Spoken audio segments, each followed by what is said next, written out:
Olá, alunos do segundo ano, tudo certo?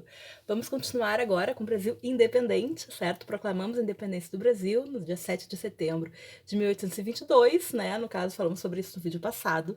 E vamos, então, dar continuidade. Agora, então, nós estamos no capítulo 17, então eu pulei todos os capítulos que estavam referidos em relação à história geral e história da América Latina, né? Com exceção do Brasil, né? E eu vou focar em história do Brasil agora neste próximo contexto. Teremos outros vídeos mais tarde sobre os capítulos restantes, mas, digamos assim, em relação ao enfoque de APNPs, eu vou focar nesse primeiro momento Brasil e depois eu retomo os outros conteúdos, certo?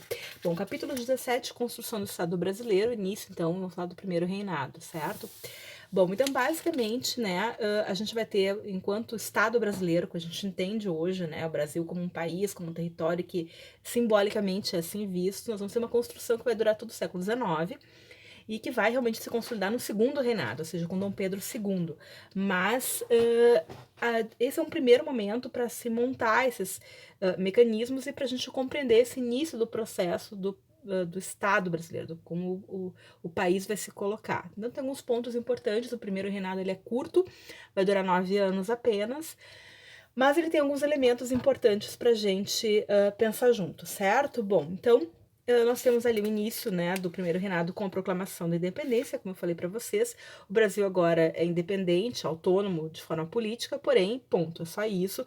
A Inglaterra já tem, digamos assim, uma grande influência econômica, né, no Brasil neste período, né, os Estados Unidos, que já está num período que se coloca o que a gente vai chamar de doutrina Monroe, né, que é uma ideia de América para os americanos, ou seja, já está, quer dizer, na verdade eles falam América para os americanos eles mesmos, né, mas enfim, soa bonito, que parece, não, europeus não se metam mais nos territórios americanos, nós estamos aqui para defender a soberania, a autonomia dos países da América, pois é, né, então, na verdade, os Estados Unidos começou, né, no século XIX, a se colocar como uma potência, paulatinamente uma potência regional, certo? E por isso mesmo vai entrar em conflitos de interesses com a Inglaterra e com países europeus, até de fato conseguir dominar toda a região do continente americano, certo? E conseguir impor a sua influência, afastando as influências europeias, que nesse primeiro momento ainda eram bastante acentuadas, certo?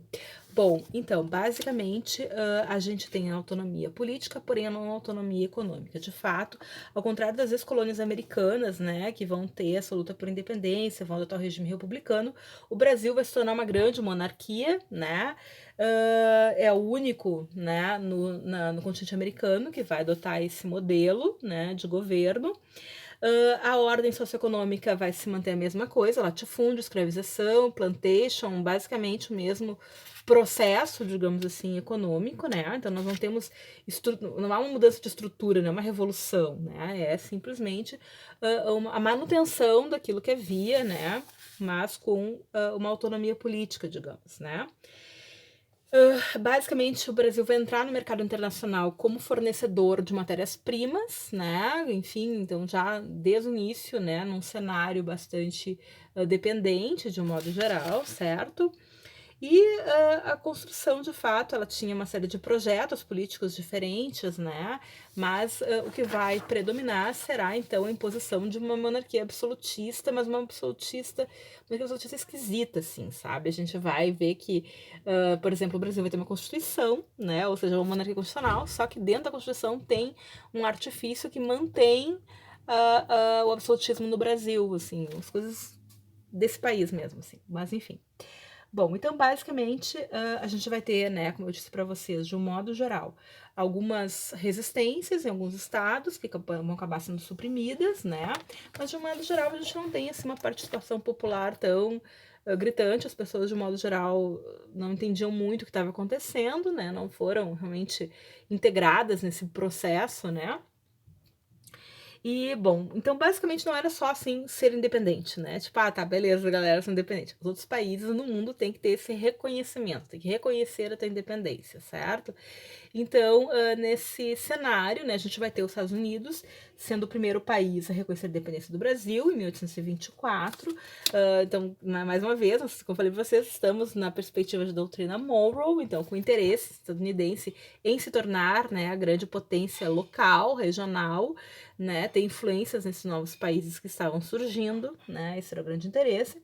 O governo da Inglaterra também vai acabar reconhecendo o Brasil e vai fazer mediação com Portugal, para que Portugal também, então, né, reconheça essa independência, certo? E os portugueses só vão reconhecer em 25, basicamente, só que é uma coisa assim, tá, beleza, eu reconheço, mas você me paga uma indenização por todas as coisas que eu estou perdendo, né? Não te explorei o suficiente, não roubamos o suficiente seu ouro, sua prata, etc e tal. Então você ainda tem que pagar, né, uma indenização. Então o Brasil vai ter que pagar um dinheiro gigantesco para a época, que era 2 milhões de libras esterlinas, que o Brasil obviamente não tinha. Então deve fazer o quê? Ah, já sei, pedir emprestado, né? Então a Inglaterra super parceira, né? Diz, não, eu te empresto, com muitos juros, claro, mas eu te empresto, tenho aqui para casa, eu tinha aqui o dinheiro. Então, basicamente, será feito essa questão, e o Brasil já começa com uma dívida gigante, né, junto à Inglaterra, por esse empréstimo para que Portugal aceitasse a sua independência e os demais países, então, né, reconhecessem essa nova situação, certo? Então, basicamente, além, né, do empréstimo a juros altíssimos, os britânicos, então, eles quiseram algumas coisas, né, como, por exemplo, reafirmar alguns tratados comerciais vantajosos para eles, né, basicamente a gente vai ter as tarifas baixas para os britânicos, isso vai se manter, né, então, basicamente, com isso, a gente vai ter, então, né, o processo de reconhecimento e a manutenção das vantagens das mercadorias inglesas dentro do Brasil, com taxas muito baixas. E isso, qual é o grande problema? O grande problema é que tu não estimula a constituição de manufaturas no país, né? Era mais barato tu comprar os produtos ingleses do que tu investir para produzir dentro, né? Então, nessa perspectiva, tu vai ter, então, desestímulo, né?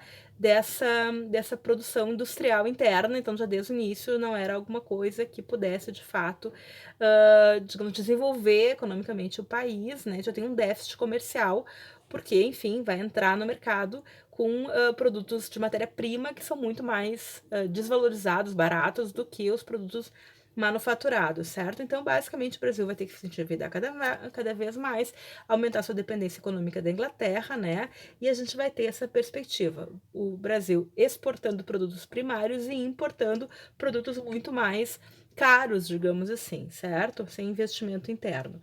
Bom, basicamente, a gente vai ter a necessidade, a perspectiva de se criar uma constituição para o país, né? Agora, então, e basicamente, então, deputados, obviamente pertencentes à aristocracia brasileira, né? Ou seja, uma cultura de proprietários, juristas, enfim, membros da elite, de fato, da elite urbana também.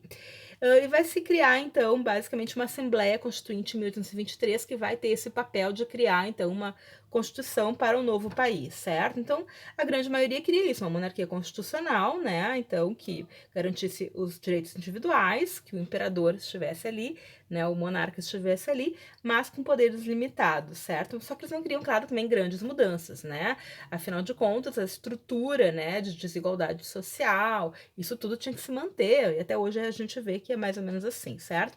Então, esse domínio aristocrático escravista tinha que se manter, certo? Sem ser um regime de fato, nossa, assim, muito que permitisse, né, uma atuação da população mesmo, né? Então, basicamente, a ideia era, se criou, então, se elaborou alguns projetos, né, de Constituição, em 23, 24, né, tentavam, né, dar uma olhada, essa Constituição inicial, essa primeira proposta, foi apelidada de Constituição da Mandioca, certo?